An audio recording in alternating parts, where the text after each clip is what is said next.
brutal down the stretch. They really needed this win to give themselves some cushion. So if you're an Alabama fan and you want the team to complete an SEC championship sweep, Alabama has to win out. I mean, there's just no way around it. They have to win out to have a chance. And if they do win out, then we're going to be talking about probably one of the most impressive six-game streaks that we've seen in recent history. But the team just has to refine themselves, retrust the system, and put their best foot forward these next couple of days. So really interested in talking to NATO tomorrow and listening to the team's response to, what happened on Saturday night. Hey, guys, I apologize for that. Technology is beautiful when it works and not so much when it doesn't. Not sure what all you guys have said so far, but Kennington, you don't see anybody else beating Auburn this rest of the year? Nah, I don't think. Not the way that they're playing. I mean, obviously it can happen. They have 4 ranked teams on their schedule. So, there's some stuff. I mean, Alabama's going to give them their best shot, I think, at the end of the year. But they're just kind of playing at a level and a confidence level that feels like, they're in prime position to win out. So I'm not going to, say that nobody can't beat them, but it does feel like they're probably going to, in this season, on a high note, it probably clinch the regular season title the way that they're playing in the team that I saw Saturday night. And you said you didn't hear what said. I said previously that I had to give you your flowers about your Grant Nelson take. It was like a week ago or 2 weeks ago. Yeah. You said that his lack of aggressiveness is a glaring problem that people are not talking about. And in a game where Janai Broome comes into Coleman and posts 19, 14, and 6, Grant Nelson was largely invisible, and Alabama really needed him to have a big game in that moment, and he did not. So I had to give you your flowers for having that foresight to call that out, because it definitely reared its head on Saturday. He was minus 20 when he was on the court, minus 20. So, Diabate was plus 2. I think Fallon was plus 1. Everybody else was 0 or minus for the game. Here's a question I have before we get to break, though. As bad as Alabama played, they still had a chance. So what does that say about the potential of this Alabama team? Auburn played a perfect game. I don't see Auburn in a rematch in the tournament. The big dance, do you see Auburn playing any better than they did? Better? I mean, probably. I mean, it's on the margins. Like, yeah, maybe they could shoot a little bit better. Maybe they, from the field, maybe, some things a little bit more could go their way. But they, like you said, they played a really strong game. But if they do play at this level, I mean, it's going to take a really strong effort to beat that. But that's what I'm saying is late in the game, it was a tie game, and it was like this Alabama team couldn't hold water. Every time they got it within 2, it wasn't, in my opinion, it wasn't what Auburn did. You go back and look at when we got it to 1, when we got it to 2, when we got it tied. We came down and took some of the worst shots in those moments that we took the whole game. And it's hard to question when coaches are as good as these guys are, Kennington. But did you see us change it up to get our shooters open? It was really, if that's the way we're going to play, you just saw the blueprint for beating Alabama. If you have a lockdown, if you can play one-on-one with us, you can beat us. Yeah. And if we're going to play the pick, I guess I saw so many things. Auburn looked like the dominant three-point shooting team versus Alabama, and our defense was we're going to play off on the pick and roll, and I guess we still hadn't figured out that Auburn can shoot a 3. But, I guess from my viewpoint, and I'll close with this because, like I said, I don't want to repeat a lot what you guys have said because I was off. But to me, Kennington, when I look at it, I go disappointment from the sense of Alabama came out kind of flat. They missed free throws, and they did not get the threes. They took 20-something threes, but I would say most of those were contested. And when they did get some room, they made them. And with that said, game started off 9-0. Late in the game, they were down by 5 or 6, but they had missed like 7 or 8 free throws. And several of the front end of 1-and-1s, which would have led to more free throws. So as a Bama fan, I go, okay, wasn't Bama's best game. I think that was about as good as Auburn could play. I mean, I could be wrong, but that's good. That was good enough to be the number 2 team in the country. So that's not a knock on Auburn. But if you play that second game, Kennington, the team who, what would Auburn adjust if they played us again? I don't know. I'm gonna say I don't know if there's much to adjust. Like you said, they kind of played the right game. I think the thing within what you just said is that, and this is probably the most frustrating part, is that in a game like this with this magnitude, Auburn brought their best game and Alabama did not. That's like the really frustrating part. It's like, right, Alabama didn't have their A game the way that Auburn did, and Alabama had the home court advantage, and they had all the hype. They had, this kind of huge spot at home, and it just didn't materialize into, Alabama playing their best game. And what I said earlier, the point that I led with is Auburn's best players and their senior leadership came to play, and Alabama's did not, and that to me was the difference in the game. As we go to break here, do you put Diabate in the rotation earlier or even start him for energy?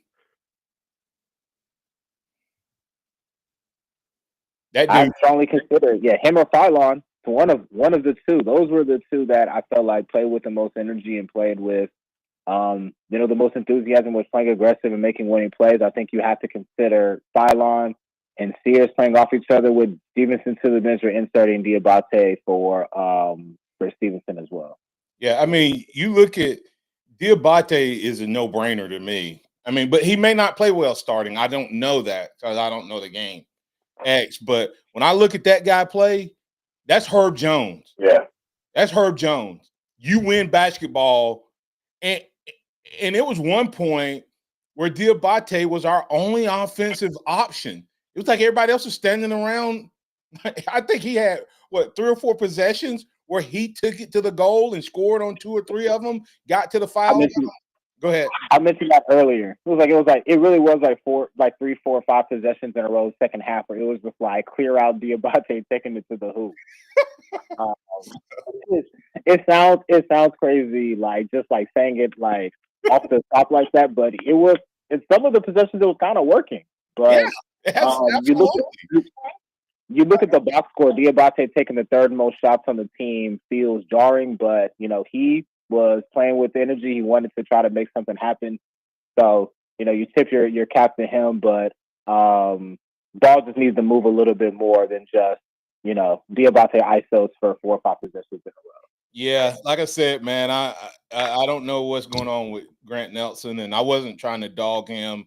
I was afraid that this game was going to show up in a big moment because he last year he flipped the script occasionally, and so you had seen that script flipped more consistently to me than you have this year.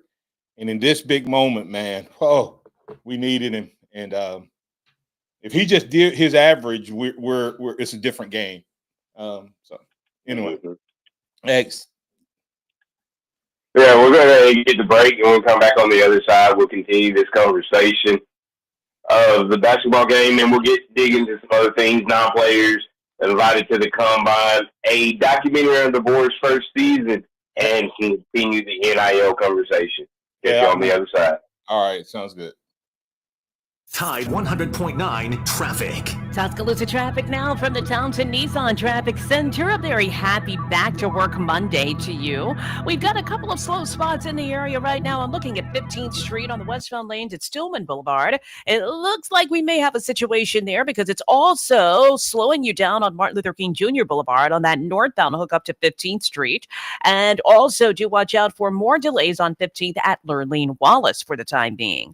With your Tuscaloosa traffic now, I'm Tammy Thomas. I'm John Fail. 4 years ago, I promised to work hard for District 6 and Tuscaloosa. I've done that. I have been as accessible as anyone, answering your phone calls, going to homes when needed, and meeting with you on Saturday mornings.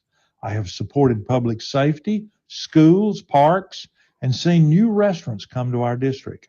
I need your support March 4th to continue what we've started.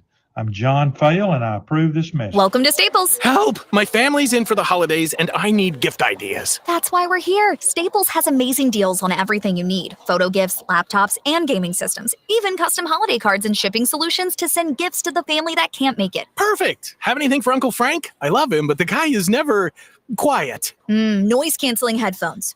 For you. You get it. Unwrap huge holiday savings at Staples. And right now at Staples, save up to $350 on select computers. Ends 11/16, in-store only. If you're looking for a great place to watch the Bama basketball game, head to Grandstand in Temerson Square downtown. They have several TVs throughout the bar and restaurant to watch the game. Have one of your favorite drinks from the bar and order something great to eat from their menu, including pizza, sliders, wings, fries, onion rings, and more. Whether you need a place to watch the game or a place to hang out before or after the Bama game, make Grandstand your destination on basketball game days. Located in Temerson Square, downtown. Dixie Battery Supply takes care of all of your battery needs. Find the commercial batteries you're after and never feel powerless again. Come check out our Northport and Tuscaloosa locations or call us at 205-758-9190. And once again, power up all your devices by using Dixie Battery Supply, DixieBatterySupply.com. They offer reconditioned batteries starting at $39.99, and you'll find all the batteries you need. And don't forget to ask us about our golf carts. That's DixieBatterySupply.com. Oh, you want your best deal? Shop Townsend Nissan. Up to $9,000 in savings on every 24 Armada and Titan in stock. 24 model Murano save $7,500 instantly, or take 0% for up to 72 months. And yes, 2025 Sentra start at $21,990 and payments are as low as $349 a month. Wow, Townsend Nissan, the #1 Nissan volume dealer, here with more super savings like new Versa sedan starting at $20,995. Well equipped. Buy local. It matters. Shop Townsend Nissan. ZipRecruiter is the place. ZipRecruiter is the place for talented teachers, savvy software developers, and master mixologists. ZipRecruiter is the place where you meet all these people and more. That's because ZipRecruiter is the place for job seekers who are looking for new opportunities. In fact, ZipRecruiter helps 10 million people with their job search every day, so you can find the right candidates right away. It's no wonder that ZipRecruiter is the place for skilled skydiving instructors, accomplished airbrush artists, and proficient pediatricians.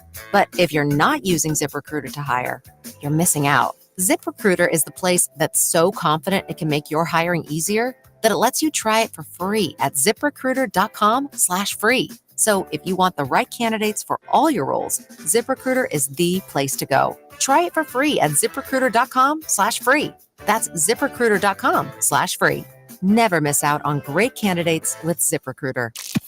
Keep it locked into Tide 100.9 for more of the Martin Houston Show with Martin Houston and X's and O's Sports, Xavier Houston.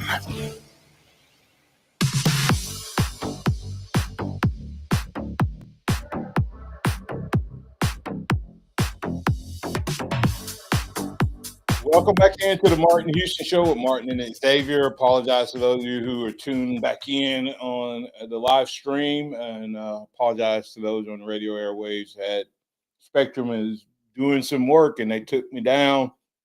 Hopefully, they're not going to take me back down. If they do, X and Kennington can definitely handle the ship from here on out. Technology, I love you. Technology, I hate you. That kind of the way you felt after the game on Saturday. Alabama, Kristaps falling, coming up short, not playing their best game. Auburn playing their best game, but kudos. They are the #1 team in the country. That team, when that team shows up, they're going to be hard to beat. Hate to admit that as an Alabama guy, but I'd be blind, crimson glasses if I didn't. Hey, Kennington, before you came on, we were talking briefly about this NIL bill that they're looking to pass in the state of Alabama. Love to get your thoughts real quick. I was about to say, kudos to the state of Alabama. I know why they're doing it, and I'm going to hit that. But from my standpoint, it kind of shows just how blind. I mean, how sports crazy we are as a country, as a state, as a nation, that we're talking about giving 20-year-olds, 18-year-olds, and 19 extra money, guys who have no bills, no expenses, etc., a tax break of 2 to 5% right off the top, when there's families and different things not getting any type of tax break. So Right. I get it. I know why they're doing it, but I tell people the reason the Roman Empire was destroyed was corrupt politics, moral decay, and an inabsorbent, out of whack fascination with sports. If you go back and look at it, that all three of those things that exist in our world today existed then. But here's the thing: I know why they're doing it, because Florida doesn't have income tax, Tennessee doesn't have an income tax, state income tax. Georgia has submitted a bill. The state of Texas doesn't have a tax as well. I mean, state income tax, and that's three of our biggest states that can pull players from Alabama or places where we go to get players. And there's a bunch of others that do it, but those are like border states. Yeah, 100%. I mean, you kind of hit the nail on the head on all points. I understand why they're doing it. Obviously, it's going to leave a bad taste in some people's mouths, because I mean, I'm sure even the biggest Alabama fans are going to look at this and say, well, you know, I'm a teacher, I'm an Army veteran, I'm an essential worker. Like, why are they not getting tax breaks, and why I'm not? You mentioned Georgia. I was having this conversation a couple weeks ago with some Georgia fans, and I was explaining these things to them. And one of my friends was just like, so why does, you know, Carson Becker, Gunnar Stockton, or somebody like that get a tax break and I don't? And the way that I answered it cleanly, and he didn't like the answer, but it was the truth. I was like, well, how many touchdowns are you going to score for Georgia this fall? That's why they're getting this. That's why they're getting this tax break. You're not scoring any touchdowns for Georgia this fall. You want Georgia to be good. Well, this is what it is. So it's, you know, this is kind of the era that we're living in. Every state is trying to figure out a way to gain some type of advantage in recruiting and talent acquisition. This again points to why there needs to be some type of unilateral consensus on how everybody's going to do this. Obviously, that's probably not going to happen. So everybody's going to try to put themselves in the best position in order to be successful. I'll be very interested to see if this passes. I don't know how many people in the Senate care about Alabama and Auburn football. All of them. You know why? You know why I think it'll pass? Why is that? Who votes for the elected officials? Yeah, well, the people. And if all of a sudden Auburn has a bad season or continues their way and can't turn it around, and Hugh Freeze comes out and says, well, we can't compete against the Georgias and the Tennessees and the Floridas and the Texas, and they show specific recruits that they lost, because you need to understand, I mean, this could be, you know, $20,000-$30,000 or whatever. And if they start complaining that they're losing recruits, Alabama starts complaining they can't build a program while Georgia wins a championship or Tennessee continues to get better.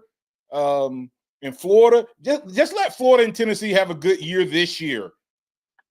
Okay.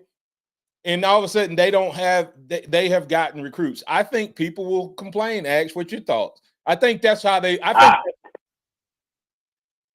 No, I definitely think that's exactly what will happen. It'll be whatever Alabama and Auburn fans can say to get it better. But we talk about Alabama and Auburn because those are the flagship programs here. But this even helps the UABs, the South Alabamas that are recruiting those low end 3-star guys that for the little NIL that they can provide. Those guys aren't going to go to an FAU or an FIU or a school like that. Instead, they'll stay home or come to the state of Alabama. But here's the last thing before we get to break, Kennington, and you can respond. Kennington, you may not be fully aware of this because you're fairly new to the state. Every UAB fan every Troy State fan, every South Alabama fan, not every, for the most part, all of those fans are also Alabama or Auburn fans. Right. You see what I'm saying? Right. Like this whole state pretty much is one or the other. It's unless they're transplants. For the most part, Right. everybody that's raised in this state, regardless of which school they end up going to, they're still an Alabama or an Auburn fan. And so you're talking about an issue that'll make somebody vote because what's the biggest economic engine, one of the biggest economic engines in Alabama? Yeah, the football. Nick Saban was, right? Nick Saban single-handedly was one of the biggest economic engines for a lot of people, a lot of places. And so it'll be interesting to see. Closing thoughts. Yeah, agree on all points. I think that we are, with the way that it's trending, we are continuously pushing how much people truly care about football and sports.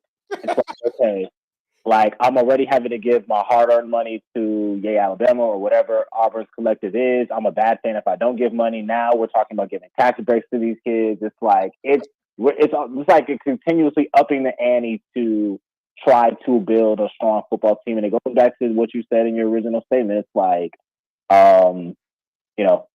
why as a society, why people care about sports so much to this degree that it has to get to this point is just fascinating. So other states are doing it. If it passes in Alabama and Georgia, then that's fine as well. It's just like the next evolution and trying to build a strong roster to compete at the highest level. Because you are right. If Auburn and Alabama take a step back football-wise, fans are going to want answers and coaches are going to point to this, and we're going to be kind of back in this situation once again. So I completely understand the need for it because, your biggest competitors are already in position to have that advantage. So you have to position yourselves accordingly. Yeah, they literally don't. They already have it. We're trying to get it. I mean, it's just crazy. I mean, like I said, Tennessee, Florida, Texas, 3 big recruiting states or competitors already have this. And there's numerous other states that already have this in place. So Alabama's falling further behind in that sense. So the question is, how much do you love the Tide or the Tigers? Are you willing to give it up? And by the way, just FYI, your tickets are going to go up too. So anyway, we'll be back on the side for X and Kennedy put the closing touches on this edition of the Martin Houston Show with Martin and Xavier. Coming up on The Game with Ryan Fowler. Coming up on the Monday edition of The Game, we're going to recap Alabama and Auburn. We'll do that with a big guest lineup. We'll talk to Martin Houston. We'll talk to Rudy Yarman, and we're going to take your reaction starting at 2 p.m. here on Tuscaloosa's longest-running sports show, The Game with Ryan Fowler on Tide 100.9, 1230 WTBC. Your home of Alabama Crimson Tide Sports.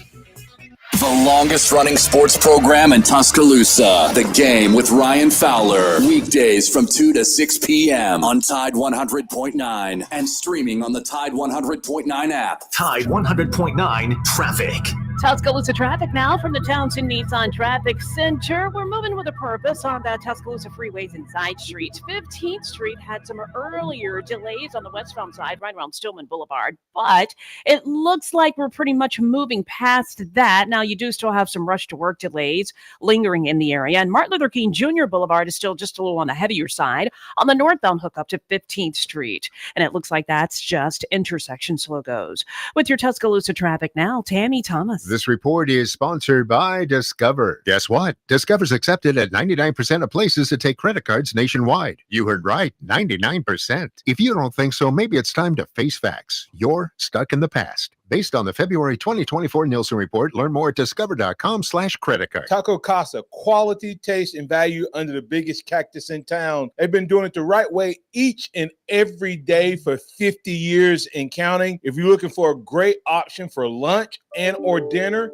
then you need to check out Taco Casa. Taco Casa, and while you're there, don't forget to get a big glass of that sweet tea. Visit them online at tacocasa.com. That's tacocasa.com. Quality, taste, and value on the biggest cactus in town. That's Taco Casa, tacocasa.com. Accidents happen, and when they do, make sure you've got the right person in your corner. If you've been in a wreck with a vehicle that has a logo on it, you've got to call Steven Mesrano at 205-800-8000.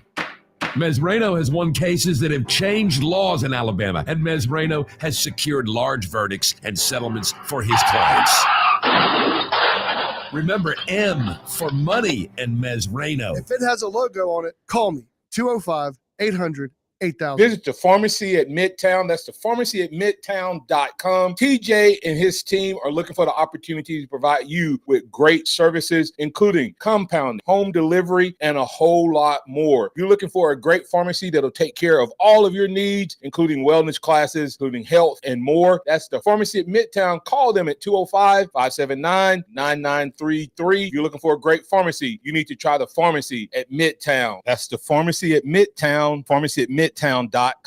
It happens more than you think. A customer wants, needs the goods and services your business offers. No matter how hard they try, they can't find you, but they find your competitor right there at the top of the results page. And even if they do find your website, when they click, it's like a ghost town. Hello? Outdated, not compelling, and perhaps worse, it has information that's not accurate. Y2K? But how do you fix that? At Town Square Interactive, we have the tools to help you maximize your online presence. Just go to mylocalcustomers.com and start by getting a free local customer analysis. This online tool will show you just how many customers in your area you could be reaching. To get in front of those customers, we will build a premium website for your business. One that shows up well in web searches and converts website clicks into phone calls, appointments, and foot traffic. It's simple, it's fast, and it's affordable. Go to mylocalcustomers.com and get started by getting your free local customer analysis today. Welcome back to the Martin Houston Show, the sound of Bama sports. Your show, your team, on your home for Alabama sports. Tide 100.9 and streaming on the Tide 100.9 app.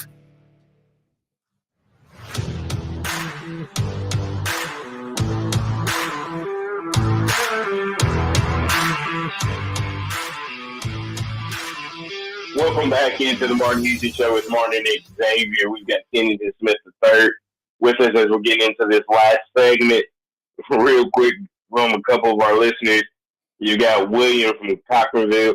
He said, my boss just changed my salary to NIL. William trying to get in on that no state tax real quick. And we've got Blind Squirrel Sport. He said, just don't call the increase of tickets a talent fee like those dastardly balls have done. So, college getting in on the fun. It's going to be interesting, really, to see how that all plays out. But when we're looking at what's going on, Kennington, we've got 9 guys from Alabama going to the combine. Of course, that's headlined by the likes of Jahai Campbell, Jalen Milroe, and other Malachi Moore, just to name a few of those guys. Who do you think, of course, outside of Jalen, we know Jalen has the most to prove. How he interviews and how he tests on the field will be really impactful of how his opportunities go and where he falls in the draft. But who's another guy that you think can make a big impact in their draft status? Yeah, I'm going to go with Jahai Campbell. I just feel like athletically, he's going to test at a level that's going to shoot him up draft boards. And he's kind of, probably outside of Jalen Milroe, he's probably the most volatile player for Alabama in terms of draft positioning. I've seen him mocked in the first round. I've seen him mocked in the second round. I've seen him mocked in the teens. I've seen him mocked, mid-second. I think it's just kind of a matter of figuring out where he's going to play on defense. But once he tests really well, and teams kind of get in front of him, he's an impressive kid, really mature. Obviously, I've mentioned the athletic part of it. So I think that he has an opportunity to shoot up draft boards. So that's who I'm going to be looking at to be a stock riser coming out of the combine. Yeah, it's really interesting to me. When you look at Alabama linebackers as a whole, it's kind of weird how he falls, and it's like, well, is he what Alabama linebackers have been? And I'm just looking at the play on the film, like he's just as talented as any of the guys that we've seen come before. Yeah, for sure. He just, the ceiling there is just so high. Again, he hasn't been playing off-ball linebacker very long. The pass rushing ability, we got a chance to flash. So he's a kind of like a 5-tool player. He can do a little bit of everything. And I think when teams get a chance to interview him, and then when they see what he does in the drills, we're going to be talking about him as a solidified first-round pick. All right, Kenny, let everybody know where they can find you, sir. Twitter /X at @skinnykenny_, theathletic.com, or The Athletic, wherever you get your mobile apps, searching anything related to Alabama athletics, or my name, which is Kennington Smith III. All right, that's Kennington Smith III joining us as he does every Monday. Hey, I'm Xavier Houston. That's Martin Houston. That's Chase Bromfield pressing all the right buttons. Thank you for joining us through this Monday, and we'll catch you back at the same time tomorrow. All right. Hey, I'm Martin Houston, and apologize for the technical difficulties, but we got it straight. Stay tuned as the conversation continues on Tide 100.9 and 12:30 a.m. WTBC. Remember this: trust in the Lord always. Lean not in your own understanding. In all your ways acknowledge Him, and He will direct your path. Roll Tide, everybody. We'll catch you tomorrow with DC Capstone Report. We gon' celebrate and have a good time. It's time to come together. It's up to you. Thank you for listening to the Martin Houston Show on your home for Alabama sports. Tide 100.9 and streaming on the Tide 100.9 app. Here's what's trending on the Tuscaloosa thread. Good Monday morning. Happy President's Day. It was a violent weekend in the Tuscaloosa area. The Violent Crimes Unit arrested a man in connection to a shooting that occurred at a party on Herman Avenue Saturday morning. Killed one person, injured another. 28-year-old Wesley Darnell Tinker is charged with one count of murdering 28-year-old Jordan Davis. Later that night on Cold Springs Road in Cottondale, a 53-year-old male and 39-year-old male were shot after they confronted a group of vehicles driving recklessly in the area. No arrest at this time. Don Hartley, Town Square Media, Tuscaloosa. WTBC Tuscaloosa and W265CG Tuscaloosa, a Town Square Media station. Tide 100.9 and streaming on the Tide 100.9 app. From the Fox Sports Studios in Los Angeles, here's Steve DeSager. The NBA's All-Star Game in San Francisco saw Steph Curry of Golden State named MVP. He scored 12 points in 11 minutes on the court in the finale. This was a 4-team mini tournament. For each game, the winner was the first team to reach 40 points. Jason Tatum had 15 points scored in that finale on 6 of 7 shooting. In men's college basketball, number 9 ranked St. John's now 13-2 in the Big East after beating 24th ranked Creighton 79-73. 3 weeks left in the regular season. Michigan won 86-83 at Ohio State, and Wichita State in overtime upset number 14 Memphis. In women's hoops, number 1 UCLA trailed in the final minute but survived to beat number 22 Michigan State 75-69. Number 6 USC came back to win at Washington 69-64. Connecticut beat up South Carolina 87-58. And a NASCAR win at the Daytona 500 for William Byron. 365 24/7. You'll find road and utility crews, tow trucks, law enforcement, and first responders working along Alabama's roadway. We're making improvements and helping our communities stay connected. We're working hard to make sure you're safe on the road. Now we need your help to make sure we're safe too. Alabama's move over law requires you to move over a lane when you see flashing lights on the roadside. And if you can't safely move over, please slow down. Visit DriveSafeAlabama.org, brought to you by the Alabama Department of Transportation, Alabama Broadcasters Association, and this station. When shopping for a new car, you have options. At Mercedes-Benz of Tuscaloosa, they treat their customers like friends and neighbors. Trust them to provide the best advice, pricing, and exceptional customer service. The Mercedes-Benz name is recognized for its quality. You will find an impressive selection of new Mercedes-Benz cars at their dealership. They have over 100 new models in stock, with more than 60 pre-owned vehicles available. Visit them at 3200 Skyland Boulevard East, Tuscaloosa, or check out their inventory online at mercedesoftuscaloosa.com. Serving part-time in the Army National Guard has led to a lot of firsts for me. It paid for me to be the first person in my family to go to school.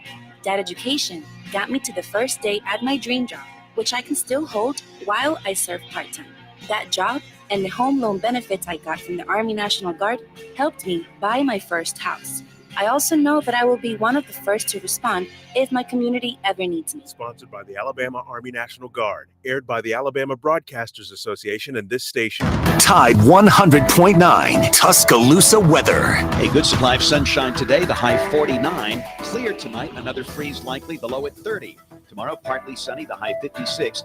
Wednesday, a cold rain, mainly during the morning hours. Wednesday's high at 49. I'm James Spann on the ABC 3340 Weather Center on Tide 100.9. It's 30 degrees in Tuscaloosa. Inside the locker room with former Crimson Tide basketball coach Wimp Sanderson and his son, former SEC and ACC assistant basketball coach Barry Sanderson. It's time to take you inside the locker room on your home for Alabama sports. Tide 100.9 and streaming on the Tide 100.9 app.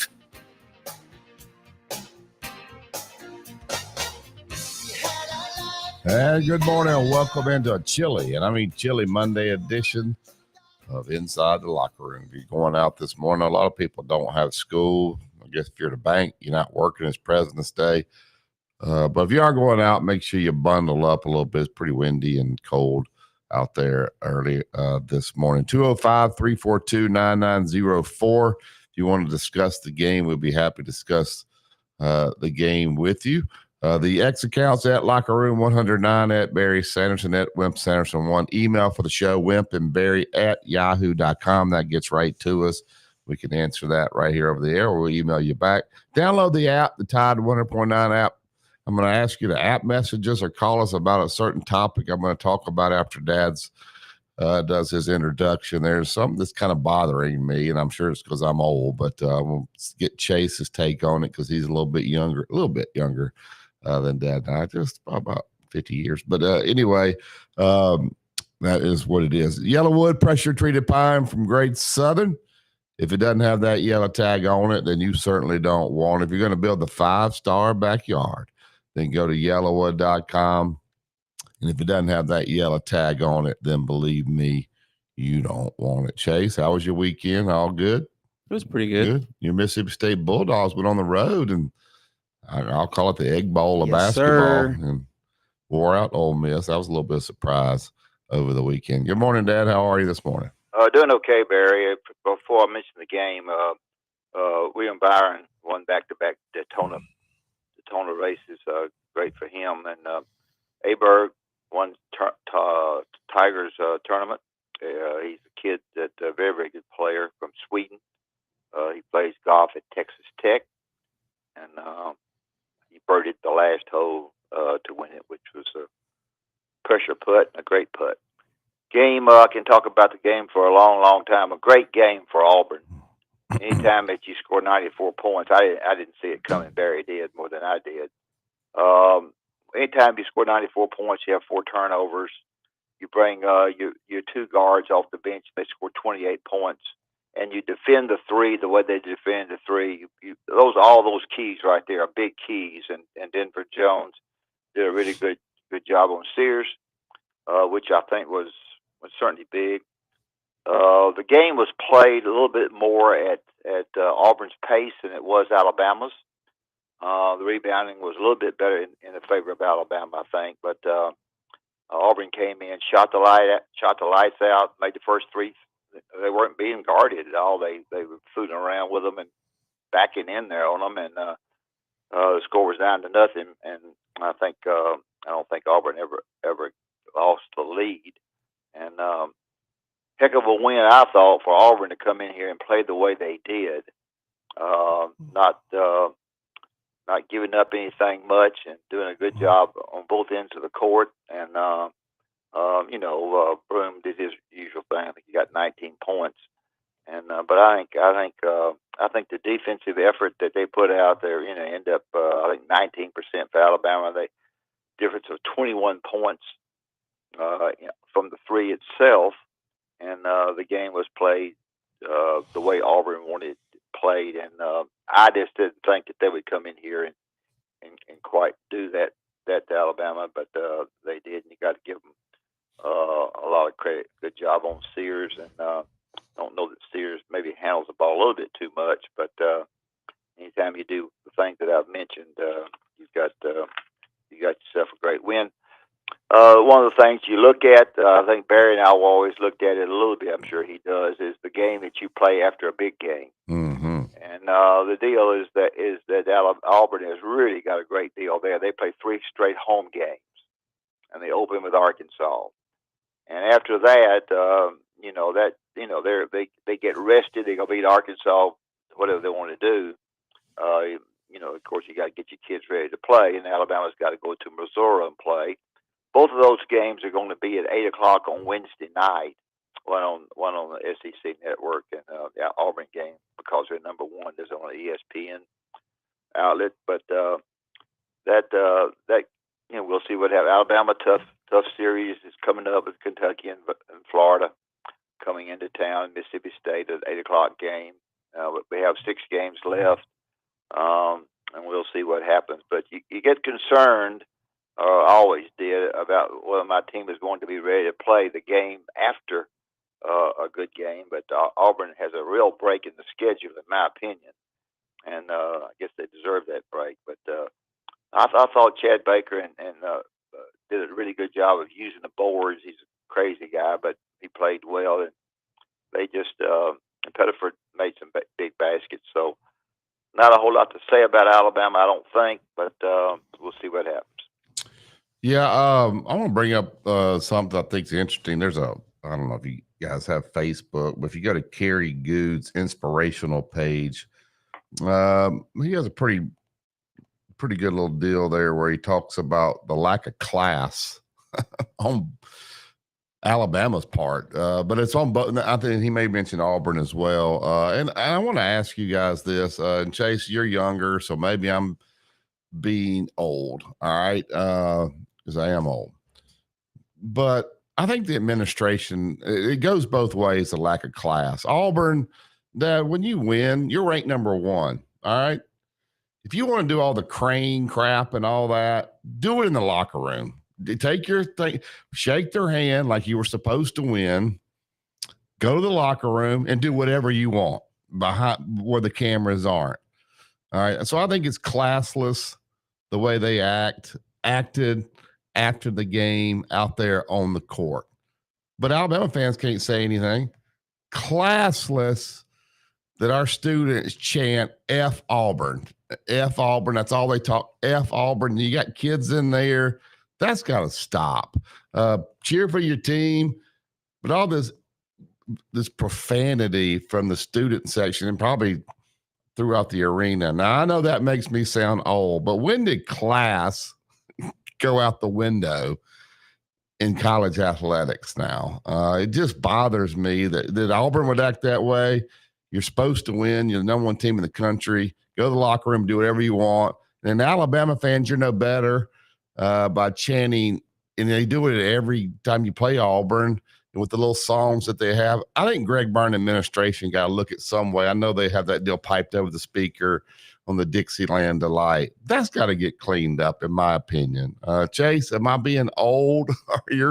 I was shocked to hear the F Auburn part, because I've never heard that during a game with Alabama. That was shocking to me. And then to see, I don't know if debris was thrown on the court. There you go. So it was debris. I didn't know that. And then I saw Nate Oates talking. I was like, why is he talking? Then I figured out why.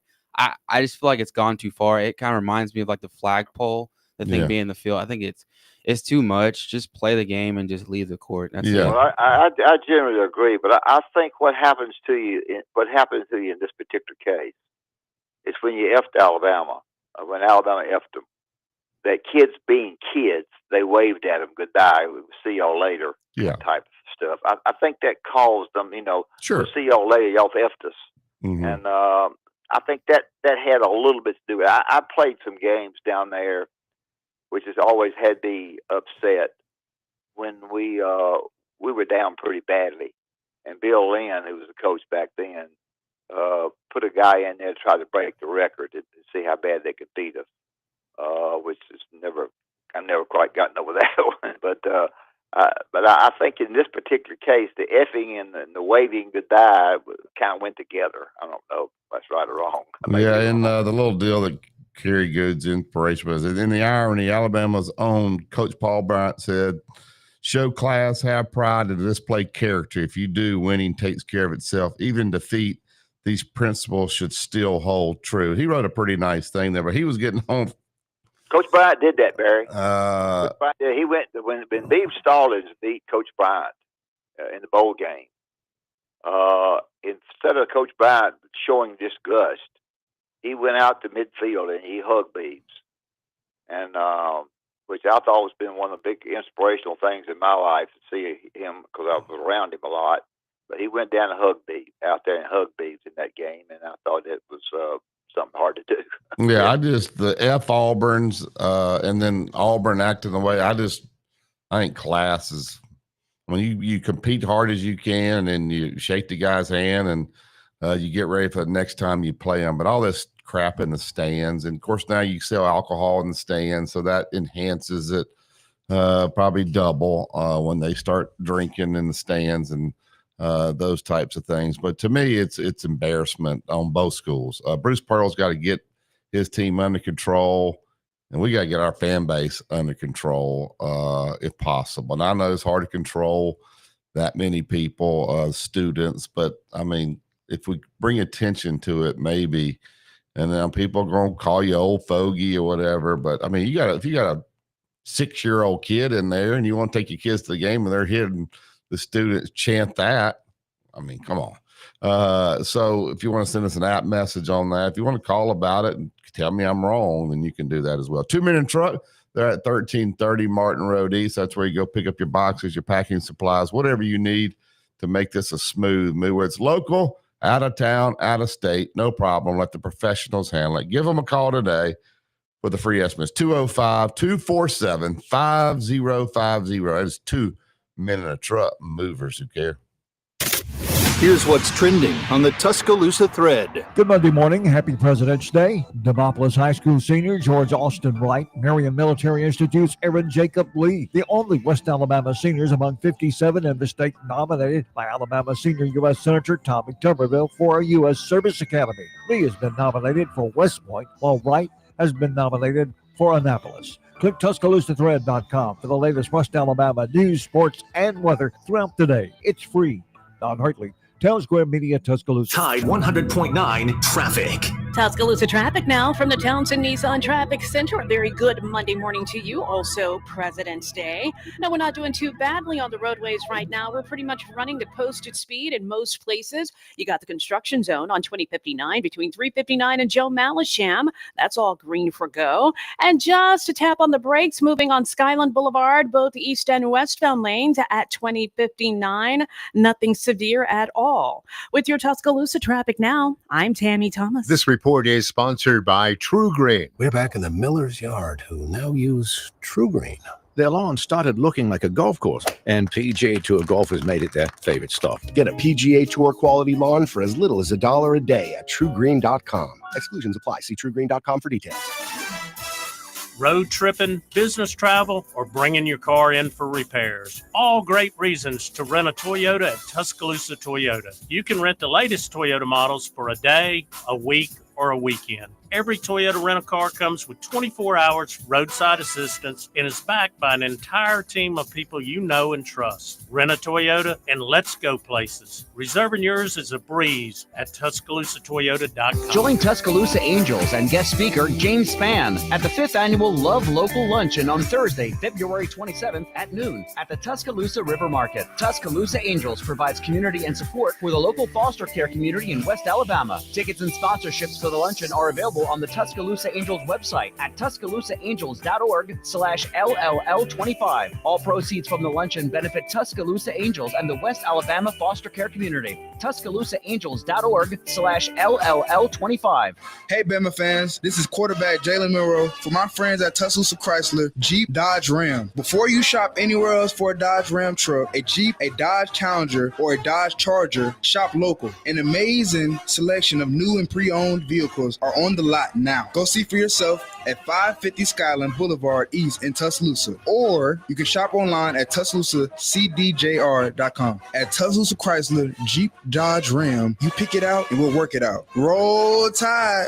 Tide 100.9 Tuscaloosa weather. A good supply of sunshine today, the high 49. Clear tonight, another freeze likely, the low at 30. Tomorrow, partly sunny, the high 56. Wednesday, a cold rain, mainly during the morning hours. Wednesday's high at 49. I'm James Spann on the ABC 3340 Weather Center on Tide 100.9. It's 30 degrees in Tuscaloosa. A national championship team covering a national championship team. The best sports talk in the state. Tide 100.9 and streaming on the Tide 100.9 app.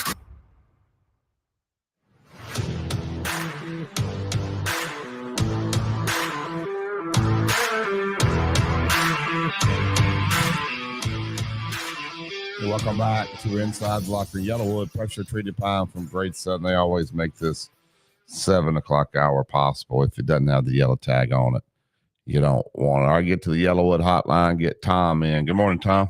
Hey, Tom. Morning, babe. Morning, Coach. How are y'all this morning? We're okay. How are you? I'm good. Can you hear me okay? Yes, sir. Yeah. I agree with Coach on Auburn. I thought they played just about a perfect game against Alabama. But who knew that our secret weapon was going to be to run our offense through Diabate? Now, I was shocked at that strategy. And I thought, man, this is something I haven't seen. But that was the first half strategy. And, what happened? The best defensive player wasn't on him. He was on the ones that had been really counting, and so they had a weaker defensive style on that. Diabate was able to take the ball to the basket on the dribble and shoot the easy shot in there. But it wasn't planned that way, Tom. It was just happened to fall that way because they were doing a pretty good job on the others defensively, and they weren't on them quite as well. Yeah, that's true. That's true. I was being facetious, and I'm still going to be facetious. 2 fifth-year seniors. I mean, I was disappointed in their performance. And, Coach, correct me if I'm wrong. If you're not doing something, for instance, if your shot's not falling or you're not getting the shots, you can do something else in basketball to make up for the deficiencies that's going on in the game. Am I right or wrong? Well, you can in some cases, but if you're referring to Sears, there are two things that he does. He has the dribble drive, where he scores himself or kicks it to somebody else, and he has the three. And sometimes the threes for him come in bunches. He may go cold and miss the first 2 or 3, but they come in bunches, and you're expecting them to do something, and you don't really have anybody. Auburn had 2 guards come off the bench and score 38 points. Got it. And 38 points. We didn't have any guards come off the bench and score any 38 points. So when Sears didn't have his best game, and they really were, they got Jones ready to play him, it was pretty difficult on him. Go ahead, the threes that Alabama hit, I mean, they were from Northport. They were shooting them so far out, and I know that Alabama does not like the in-between two, but as they kept going downhill and getting closer to the basket, Auburn just blocked their shot down there. So you keep trying to get closer, and you get your shot blocked. But defensively is where I had the problem with Alabama, and this may not mean anything to people that are listening, but they were playing drop coverage against the ball screen, which means the guy who is setting the ball screen, his man just drops back in the lane to help. Well, those guys just come off that screen and they just pull up and shoot. There's nobody up there to help. And so I don't think you can play drop coverage. If you are and it's not working, you got to change it. And then I thought, secondly, I'm not going to just stand behind Janiah Broome and let him catch the ball anytime he wants. And then he just dribbles and backs you down. Now, people say if you double him, he's too great of a passer. Well, when he starts dribbling I would come after the ball, but I would make it harder for him to catch the ball the next time these guys play. I think, Tom, I don't know how much you listen to what I say, but I talk a lot about contesting shots. You're right. We worked very hard on. We've been 5 against 4. Worked on hard on contesting. Alabama didn't contest anything. The pick and roll out front, as Barry mentioned, they dropped on it rather than going out to the guy and defending him, thinking nobody's going to make one. They make 3 in a row to start the game, and it's 9-0. I think that was 3. Go ahead. I'm sorry. That was a shocker to me right there how well they shot it. Me too. Compared to Alabama, and to be honest, you called it last week. They would have to have a game like they had Saturday, and I'm talking about offensively, to hang with Alabama, because up until Saturday, Alabama, been scoring on up there. And but one thing though that it just irritates me is when an experienced player, 5th-year player, does some dumb things. And one of the ones that stood out to me was Mark Sears. There was a scramble for a rebound, and it bounced around there, went from one to the other. Then he got it. He tried to initiate a fast break. Auburn got back on defense. To their credit, they had the lanes cut out. And so what does he do? He goes to the left side of the court and makes a 2-foot pass to Holloway that ends up in a turnover. Instead of just, okay, they've got everything defended, let's back up here a minute. I don't get the thinking of some of these kids. Well, I think we always look to see how many turnovers Alabama has, so we can blame it on the turnovers. We can't blame that one on the turnovers. That particular turnover was bad, but they only had 7, and Auburn had 4, which was much better. That's a miracle. Yeah, and still, so it's the defensive effort contesting the shot was bothersome to me. I don't know. Yeah, but I hear people say, Tom, well, we just didn't shoot well. We'd have shot well. Well, you didn't shoot well because Auburn defended you. You got to give Auburn the credit on that one. I think you nailed it. They had us backed off of the, not just running us off of the 3-point line. They had us backed up off of the 3-point line, and we were shooting that long shot. And that's not a high percentage 3. No, when you're shooting from Northport and you're in Tuscaloosa, that's right. That's pretty deep. And it was deep. Yeah, it is. And I saw a bunch of those. Also, to start the game, Janiah Broome, when he catches the ball behind the 3, get up on him. He's not going to drive by you. Don't challenge. Don't give him the 3. He shouldn't even get a 3 off. If you're starting these long guys like Stevenson, those guys, get out there, take the 3 ball away, and make him put the ball on the floor. Don't stand there and hope he misses. And so that was another thing. I'm sure they'll make these adjustments the next time they play them. Well, I'll tell you, the thing about it to me is that we didn't look like Saturday. It was one of 2 things, in my opinion. We didn't understand what the defensive strategy plan was, or either we didn't want to do it and didn't do it. One of the 2, but it wasn't a good one, whoever was in charge. See you. Thank you. Thank you, Tom. Thank you, Tom. Well, Alabama has the tough, Auburn still has to go to Kentucky and A&M. Alabama was very fortunate to go to A&M. They couldn't buy a free throw. But that might have been a little bit different.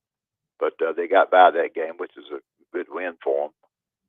So, Alabama has, I think, correction. They got Kentucky and Florida at home. Yeah, Alabama's schedule's brutal, though, down the stretch. They got to go the last 3 games at Tennessee, Florida at home, and at Auburn. Yeah. I mean, that's murder's row right there. And you got Mississippi State and Kentucky for that. So this Missouri game, you're right, is big. And it's going to be hard to get those. Emotionally, you put so much into that game. You have such a great crowd. It drains you. They're going to have to really have a great plan to have these guys ready to play at Missouri, because they're going to run into a crazy atmosphere over in Columbia. Something else too, Barry. Missouri's going to shoot a pile of 3s. Yeah. They went to Georgia over the weekend and just smacked them. So, so we'll see as this thing unfolds. But that's then you got Kentucky at home this weekend. So at Missouri, at Kentucky at home. Then you got Mississippi State at home, at Tennessee, Florida at home, and at Auburn to finish up the conference season there. So your thoughts, Dad, about them? And we got to get to break here and get Richard Hendricks. But, when you're starting these three big guys, I don't know if they need to go to maybe more of a three-guard lineup with Stevenson playing the three. They're not getting a ton out of that with Stevenson, Nelson, and the big kid Amari. They may need to look at going with three guards more. Your thoughts on that? Yeah, I think you're probably right. I think Stevenson is not done what you thought he was going to do. Nelson is the kind of guy you and I know he'll drive you crazy. He's a very good player at times, and he's questionable at others, but he's up and down a little bit. But he's a very good player. His coach has already mentioned, Nate's already mentioned that he and Sears need to quit turning it over, that kind of stuff. Well, they did. It wasn't that bad, but I think three guard lineup defensively might be the best way to play. But I'm not here trying to tell Nate how to play. Well, So but they got it. Everybody's acting like they've lost 12 games or something. They've lost 4 games, guys. And everybody's talking about the system and this off of one game. Give me a break. All right. We'll take this break. We're going to get to Richard Hendrick. Richard is a growing star, in my opinion. He does a great job with the SEC network. He's calling games, but I'm sure he was probably calling the game, but I'm sure he's gone back and watched this Alabama-Auburn game. So we'll get his thoughts on the game as well and the SEC. He's seen all these teams up and personal and right there at the court side. You listen to Tide 100.9. It's the home of Alabama sports. Tide 100.9 traffic. Tuscaloosa traffic now from the Townsend Nissan Traffic Center. A very good Monday morning to you. Also President's Day. Now, we're not doing too badly on the roadways right now. We're pretty much running at posted speed in most places. You got the construction zone on 2059 between 359 and Joe Malisham. That's all green for go. And just a tap on the brakes, moving on Skyland Boulevard, both east and westbound lanes at 2059. Nothing severe at all. With your Tuscaloosa traffic now, I'm Tammy Thomas. Dell Technologies is celebrating with anniversary savings on their most popular tech. For a limited time only, save on select next-gen PCs like the XPS 16, powered by Intel Core Ultra processors and more. Plus, curate your dream setup with great deals on select monitors, mice, and more must-have electronics and accessories. When you shop online at Dell.com/deals, you'll have access to leading-edge technology to match your forward-thinking spirit and free shipping on everything. Again, that's Dell.com/deals. Hi, I'm Gene Poole. And I'm John Poole of Hudson Poole Fine Jewelers. Show your crimson pride with officially licensed University of Alabama jewelry from Hudson Poole. From elegant Spirit A logo rings and earrings to elephant pendants and garnet rings, our collection shines in a variety of finishes. University of Alabama jewelry from Hudson Poole Fine Jewelers is an ideal gift for any student, alum, or fan. See the collection at Hudson Poole Fine Jewelers, Greensboro Avenue, downtown Tuscaloosa, or at hudsonpoole.com. Do you ever find yourself dreaming of something sweet and chocolatey? Wouldn't you love to have a great reason to indulge your chocolate desires from some of the best bakers and chefs in West Alabama? Then you're ready for Tuscaloosa's Death by Chocolate. Town Square Media and Family Counseling Service is proud to present Death by Chocolate. Get your tickets now for this unique event set to take place at the Tuscaloosa River Market on Thursday, April 24th, 2025, starting at 5:30 p.m. You can get your advance tickets by visiting counselingservice.org/DBC. Proceeds benefiting Family Counseling Service. Get ready, Tuscaloosa. The HBCU Athletic Conference 2025 Hope Credit Union Basketball Championships are taking over Stillman College, February 25th to March 2nd. It's not just basketball. The week is packed with fun. Join them for a tailgate, a cheer and dance showcase, and more. All packed into 6 days of championship hoops at Birthright Alumni Hall. Tickets are on sale now for the action. February 25th to March 2nd. Visit hbcuac.org for details. That's hbcuac.org. Now Taxes is using Credit Karma, where a TurboTax expert can do your taxes for you. They'll get your refund so you can do more with it right in Credit Karma. Now this is taxes. Intuit Credit Karma with TurboTax. See guarantee details at turbotax.com/guarantees. Experts only available with TurboTax Live. Mr. SEC Tournament Wimp Sanderson gives you his excellent analysis every weekday on Inside the Locker Room, right here on Tide 100.9. Welcome back to Inside the Locker Room. Pressure treated pine from Great Southern Wood. If it doesn't have the yellow tag on it, then you certainly don't want it. I'm not going to talk about all things Richard did in basketball. That'd take too long. McDonald's All-American, great player here at the University of Alabama. But Dad, I think Richard's a growing star in the TV business. Does a great job calling SEC games. I'm assuming twice a week there. I'm not sure which game he actually called this past week, but we're happy to have him on. Good morning, Richard. How are you? Morning. Doing great, guys. Thank y'all for having me. You're from Athens, right? That's right. Well, I had a great player from Athens, so that makes two of you. Who was Keith that? Askin. Keith? Keith Askin. Keith Askin. Yeah. Keith's pretty good. Keith I didn't need to bring Keith's name in front of you, but I was bragging about Athens because I used to go up there all the time. I'm from Florence, and I used to go. Athens used to have a better player than both of you years ago before you were born. Yeah, well, Keith Askins could guard all five positions, couldn't he, Richard? Yeah, he's a great player. Yeah. Great player. Richard, talk to me a minute about this. You know, Dad may just talk about this, but drop ball screen coverage. It's what Alabama did against Auburn. I mean, literally just backed the guy up in the lane, and you put that guard on an island out there having to guard that ball screen. Those guys come off, they can shoot it behind, they can get to the lane if you get picked off at all. When did everybody go? I know the NBA does, and they may give up that 2-point shot there, but I thought it was a problem for Alabama on Saturday. Yeah, it was definitely an issue in their ball screen coverage, but I think the philosophy has changed.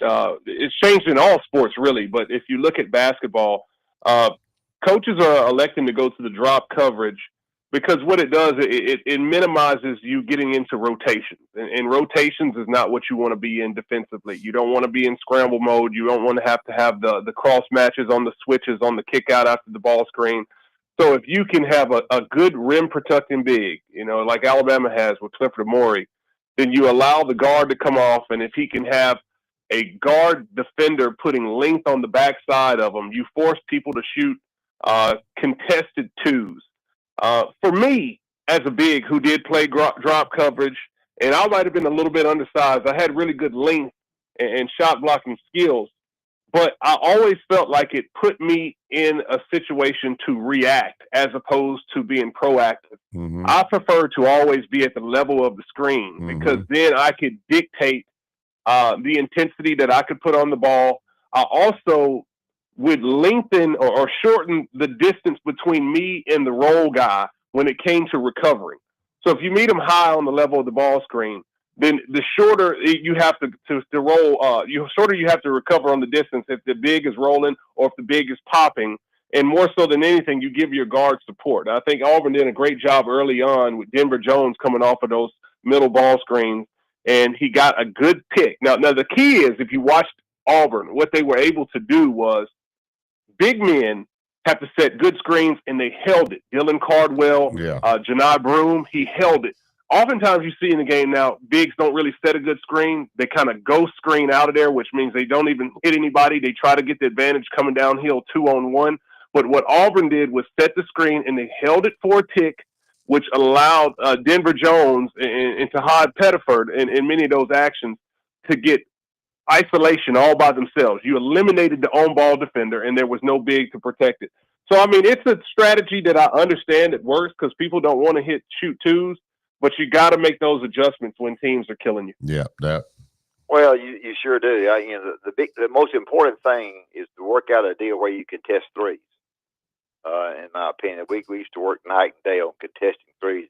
The halftime speech was how many threes did we contest? I mean, really contest. I'll say this and I'll there have it. But you'll laugh at this one, Richard. We left our feet defensively. We had such a minority good team. We left our feet to go after three. So right. Nobody in America would do that but us, but we did. And it was Coach, I tell you, I'll tell you this, Coach. This is the interesting thing. I know you guys probably remember this too, as the philosophy has changed defensively from a standpoint of, you didn't give up anything back in the day. You had an obligation, first off, as a big or as a team. You ran back in defensive transition, and everybody had to get a foot in the paint. You fanned out to the three-point line and had to chop your steps on the closeout, on the catch. And if the defender, if the offensive player caught the ball, you contested with high hands, and you had the responsibility as a player to be able to slide one step left or right to stop that initial penetration. Nowadays, that's not the philosophy. You don't run back in defensive transition to the paint. You run back to the three-point line. You just run them off the three-point line and force them into someone else.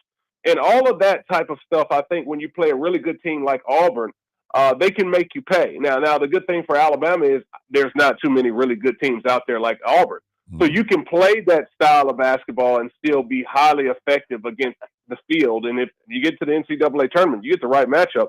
Let's not get it twisted. Alabama is national championship good. But the defensive philosophy of how you play things is a little bit different than the days that I think we all remember. Yeah, all right, that leads me to this. Janiah Broome. Alabama chose to play behind him, let him catch it, I guess, whenever he wanted. And then they thought he was such a good passer, they brought no help. So that guy's one-on-one down there. I don't know about that one, Richard. I think you got to front him, side front him. Don't make him work to catch it, wear him down a little bit. He's had an ankle problem. That probably will affect his conditioning.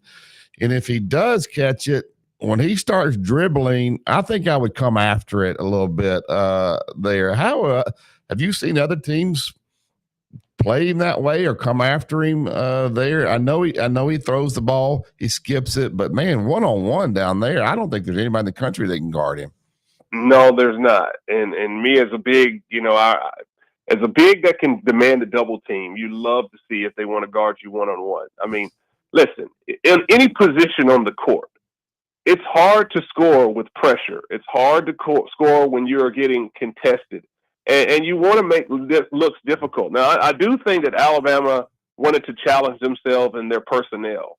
This is a roster that was constructed to try to win a national championship, and particularly with the interior play of Clifford Amore, and you bolster up the front line of getting Grant Nelson and Jaron Stevenson at 6'10 and 6'11 playing all at the same time. I think there was an idea that you can challenge yourself to be able to guard these guys one-on-one. But I think with Janiah Broome's unique ability in today's game to be one of the only few guys who actually can play with his back to the basket, he's a unicorn. And you don't get those looks in practice to play against a guy who understands how to play at his own pace, who has great size, he's heavy, he has really good balance, he knows how to pivot and play off of both feet and turn over both shoulders. You got to make the look difficult for him. And you have to make ultra physical with him to get the ball out of his hands. I do think in this game in Alabama's stance, what Auburn was able to benefit from is that they got out to the lead early, 9-0. And when they were able to do that, they were not having to play Alabama's game. If Alabama can get out on you and get the lead, then you're forced to play up tempo, you're forced to shoot early shots, and you try to play catch up, and that's exactly what Alabama wants you to do. When they allowed Auburn to get out 9-0, that was the ball game that allowed them to set up the tempo. And a lot of that happened because they gave up the wide open, uncontested 3-point looks and played the percentages. Yeah. That. I've been always a guy that plays mentally as much as I do physically with my teams. I think mental is the physical is big. And I think mental is going to be big in the next two games. You take Auburn is sitting there. Yeah, they got to get their team ready to play against Arkansas. I got it, but it's at home, and you can do that. If you get lower than a mole because you've gotten beat or you're trying to figure out why you didn't do this, Missouri can beat you.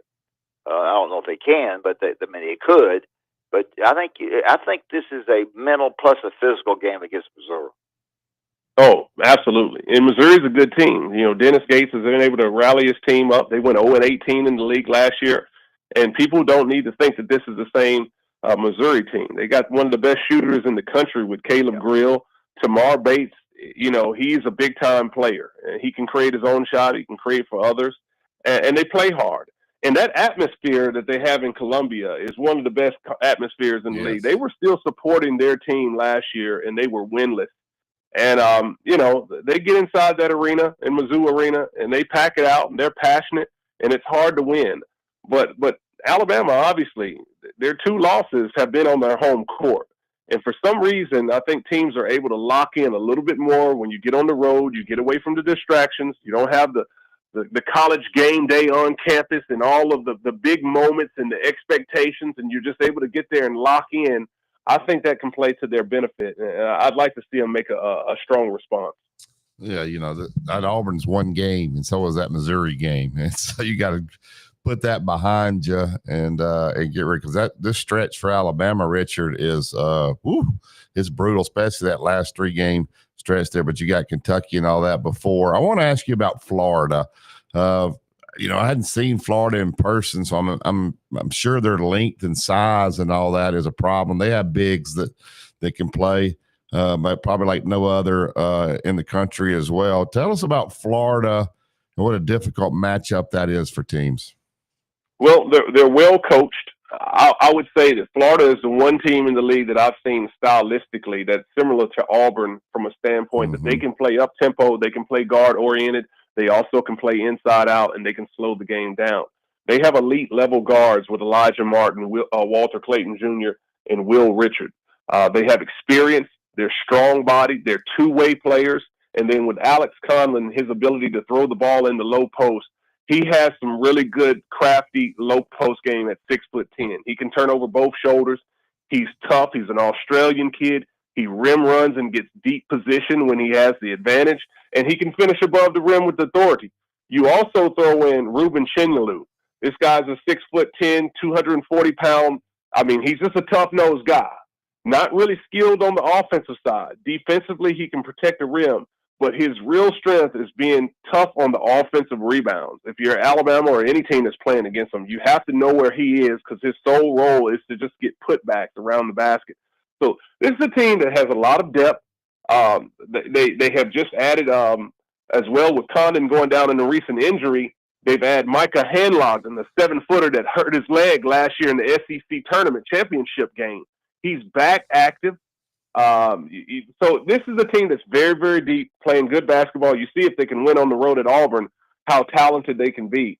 So they were able to drop some games early in SEC play, but it's a long season. I expect them to be there in the end. Yeah.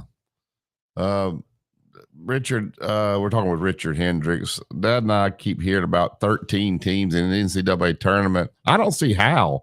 South Carolina's out. LSU's out.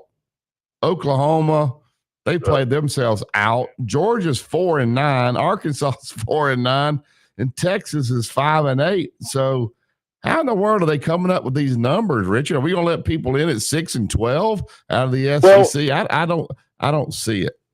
Yeah, I would have thought that you have to be much more closer to 500 to still be getting an NCAA tournament bid. But at the same time, you have to look at what a lot of these teams did in the non-conference and the way that the net rankings and the fact that you beating quality teams whose records have improved throughout the course of the season. You beat them on away games. You beat them in neutral sites. That really helps the situation. And what also really helps with the net rankings is losing to good teams is a positive. You theoretically, if you schedule your team, your roster, you're better off to schedule all really good teams, the top teams in the country, and lose all of them than you are to have weak teams and win them or potentially lose against a weak team. The metrics work in your favor. So the SEC, with all of these teams being highly ranked, even though you might lose these games, they're still quad one losses and quad one opportunities, which helps you with the numbers. But you take a team like Georgia, who's 4-9 in the conference, 16-10 overall. They had a neutral site win over St. John's early on in the year, who's now worked its way to being at one point a top 10 team in the country.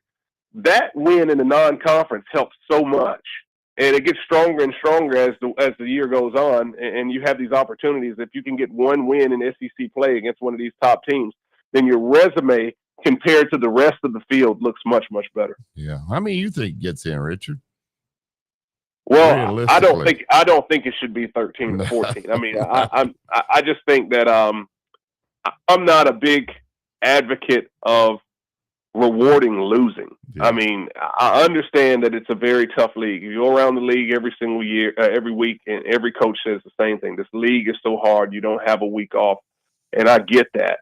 But you know, you have to win more games and be able to have a little bit more significant record within conference. I would like to see, I don't know, 12, maybe 13, but with the 13 solid and 14, you know, I don't know. I think that just leaves only 2 teams to not make it. You're looking at LSU and South South Carolina. Out. I think Oklahoma's out. They're 3-9. Georgia, Arkansas, and Texas, they're 4-9, 4-9, 5-8. If you lose 12 games in the conference, you're not getting in the NCAA tournament. You shouldn't. No, Richard. No, you shouldn't. But I tell you this, that SEC tournament is going to be fun to watch because it's going to all be about what you got in the matchups, because anybody can win that in this league. I do think Auburn is a heavy favorite. Auburn's really good. Obviously, I don't know who can beat them, but at the same time, I think it's going to be a toss-up in that in a tournament play in neutral site. That's going to be fun to watch. Yeah, that. Richard, you know what my worry would be if I was coaching? What's that? How many people might be going to leave because of playing time, because of money? You know that. I was laughing about Robert Orvis the other night with his mother, and he said he wanted me to see his mother, and I did, and I told his mother, I said, Robert, would you have left me? He said, I'd have left you, Coach, but my mama wouldn't let me. And so I was laughing, telling her that, but that's always of course, I was always a worrier anyway, but that's a little bit of a worry for not just Alabama, everybody. Yeah, I think so. I mean, you know, it's hard to build continuity. Now, at the same time, I think coaches also have to accept the fact that in a transactional time period, you can also replace those guys too. Yeah. I mean, so you're losing players, but you also have a little bit of the leverage to let some of those guys know that if you're not playing up to expectations, that we can quickly get someone in here. And you know, I then think in the days of then the next thing you say to yourself, I thought he was this, and now he's not. Yeah. Well, you don't have to wait as long. You know, in previous periods, if you thought someone was good, you had to kind of let them develop and make a decision. Or if you brought a transfer in, a transfer really had to be good for you to give him a scholarship to sit out a year. And nowadays, like, hey, you know, you can make that decision midway through the season if a guy's not going to work out, and you can get ready to get geared up for it again next year. So, I mean, it works both ways. I mean, but you just got to kind of change a little bit of your philosophy as a coach as far as development for players. Boy, do you. Go ahead, Barry. Richard, just talk a little bit about this league as a whole. Is this, you know, you got 16 teams, or it's never had this many teams. Is this the best you've ever seen? I know you guys played against some great teams when you guys were in. I know Dad did in the 80s. I think it's hard maybe to compare eras at some point, but just talk about the league as a whole. Well, I definitely have respect for the league. And I think that from top to bottom, you do have some really good coaches. You don't have a team that's not good. And I think in other eras, there were some teams that you could kind of look on the schedule that you weren't concerned about them. You felt like you could beat. You felt like their home court environment was not that good. But every single team in the league is strong, and they have quality coaches. For me, as much as everyone in the media and whatnot is talking about how strong the SEC is, how good the teams are, Joe Lunardi's putting at one point 3 SEC teams on the one line. The only thing that matters to me is who is the last team left winning the national championship. And this is the year that the SEC has to get it done. It's been since 2012 since Kentucky was the last team to win the SEC, or to win the national championship to represent the SEC. And in a league that you have so many of these teams that everyone is saying is so strong, and that it's a gauntlet, it's only going to prove the conference superiority if you can make sure that you have a team to be able to hold up the trophy at the end of the day. I go back to the time that I played from 05 to 08. People were not talking about the SEC as a strong conference, but we were a strong conference. I think a lot of that has to do with a lot of national coverage. The SEC network has played a big role in that everyone can see this style of ball. But Florida was a two-time back-to-back national champion in 06 and 07. LSU went to a Final Four. We were a top 5 ranked team at one point in time. And in Tennessee was a good team. You go back to my freshman year in 06, there were 8 teams to make the NCAA tournament, and 7 of us won on the first day. So to me, I think the SEC has always been good. I think people have a little bit of they can't see in hindsight. They are stuck in the moment. But at the same time, you have to be able to win the big one to get the ultimate respect. Lastly, Richard, every great team always has a villain, I guess. And Auburn does with Chad Baker-Mazara. I mean, it's like you think like the next game, Coach Pearl's going to have that under control, and he pops Youngblood in the face on a loose ball going out of bounds there. How do you handle that? You just let him be who he is? He's playing for the perfect coach because Bruce Pearl let him be who he is. But the guy made a humongous 3. When Alabama tied it, he came down and hit one that was pretty much contested. You probably met this kid. I don't know if he's like he is on the court. Sometimes these kids are completely different. Just talk about this kid, and do you just let him be who he is? Yeah, I think you do. I mean, what's he? He's 25 years old. You got to, at this point, let him who he is. I mean, and that's the maturity that Auburn has, in the age situation. That's a huge benefit that they have. I mean, I was 25 years old. I was in my 4th year as professional, playing in the EuroLeague. I mean, so to still be playing college basketball, that type of experience is you can't. I mean, I guess you can pay for it now, but you can't pay for it. But at the same time, you got to let him be who he is. I mean, this is his game, and part of the game is that you got to have some provocateurs on the court. That's just is what it is. If they get under your skin, they get under your skin. You look at guys like Reggie Miller back in the day, with the Pacers, always agitating other players. Bruce Bowen defensively, always in these guys. Dennis Rodman with the Bulls, always starting something. Winning teams have players that embrace their role as a villain, and it works. I think you have to let those guys be who they are. And if you're Alabama, listen, if a guy's getting up under you like that, you're going to have to figure out a way to neutralize it and get a little nasty about yourself as well. I mean, I know as a fan, you don't want to see that kind of stuff. It gets on your nerves. It irks you. But listen, guys are competing, and you got to do what you got to do to win games. And I'll be honest with you, I'm not mad at them. Yeah, well, I think Mo Diabate is that for Alabama. Now, he doesn't cheap shot you, but he's a tough sucker. He'll knock you in the 3rd row. So I love that kid and think he can bring them some great things in March. Absolutely. Yeah. Well, Richard, what games you got this week? Let's see. I just came off of Ole Miss and Mississippi State. I'll have to go out to Arkansas this weekend. They have another one, and that's I'm off on the midweek, so I'll just kind of be able to make sure it's baseball season for my kid. I coach youth sports. It's getting ready to turn to baseball season. I'm hoping that the weather's not so cold. So I got to get ready. I'm the guy that's always doing the kid pitching. So I got a lot of pressure. Are you pitching? It's a lot of pressure. Yeah. Oh, Lord. Yeah, that's a lot my of pressure. Role. That's my role. Just whoever's keeping Game Changer, everything's a hit at this age, right? Don't be putting no errors down because that's where confrontations start. So no, I got to have the right stats now. If I'm coaching, I got to have the right stats. There you go. Richard, I appreciate it. We look forward to having you on throughout the season. This should be fun.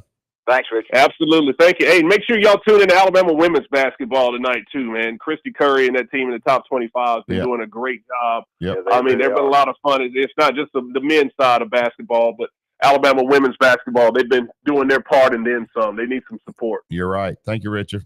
Thanks, Richard. Thank you, guys. All right. There's Richard Hendricks breaking it down like no one else can. We appreciate him taking time. We're going to lean on him a little bit more to try to get him on. Hopefully, maybe on a weekly basis. I'm going to talk to him about that. All right, we'll take this top of the hour break. Go back to the class thing. All right, we didn't get any calls, so I guess people are okay with the student chanting F Auburn. You okay with that? You okay with how Auburn acted out there on the court, or should they just shake the hand, go to the locker room, and do whatever you want in your locker room? Nobody seems to be bothered by that, but maybe me. So maybe it's my problem.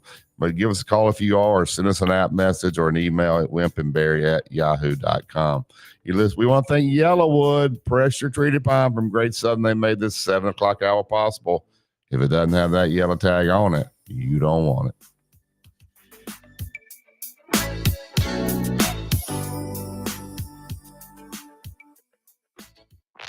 Coming up on The Game with Ryan Fowler. Coming up on the Monday edition of The Game, we're going to recap Alabama and Auburn. We'll do that with a big guest lineup. We'll talk to Martin Houston. We'll talk to Drew Yarmouth, and we're going to take your reaction starting at 2 p.m. here on Tuscaloosa's longest-running sports show, The Game with Ryan Fowler on Tide 100.9, 1230 WTBC, your home of Alabama Crimson Tide Sports. The longest running sports program in Tuscaloosa. The Game with Ryan Fowler. Weekdays from 2 to 6 p.m. on Tide 100.9 and streaming on the Tide 100.9 app. Tide 100.9 traffic. Tuscaloosa traffic now from the Townsend Nissan Traffic Center. A very good Monday morning to you, which is also President's Day today. So not a whole lot going on. We're still pretty calm and cool on the freeways right now. Looking at the intersection of Lurleen Wallace and McFarland. Now that is a little bit on the slower side. McFarland specifically on the westbound hookup, 269 Lurleen Wallace. You are just a bit slow in the area. With your Tuscaloosa traffic now, I'm Tammy Thomas. Road tripping, business travel, or bringing your car in for repairs. All great reasons to rent a Toyota at Tuscaloosa Toyota. You can rent the latest Toyota models for a day, a week, or a weekend. Every Toyota rental-car comes with 24 hours roadside assistance and is backed by an entire team of people you know and trust. Rent a Toyota and let's go places. Reserving yours is a breeze at TuscaloosaToyota.com. The I Love the 90s tour is back, featuring Vanilla Ice, Young MC, and CNC Music Factory, featuring Freedom Williams. It's the return of the I Love the 90s tour, Saturday, April 12th at Pearl River Resort Silver Star Convention Center. Tickets on sale now at PearlRiverResort.com. You turned your dating app for pets into a business, which just turned over its first billion. You turned around the fortunes of a failing football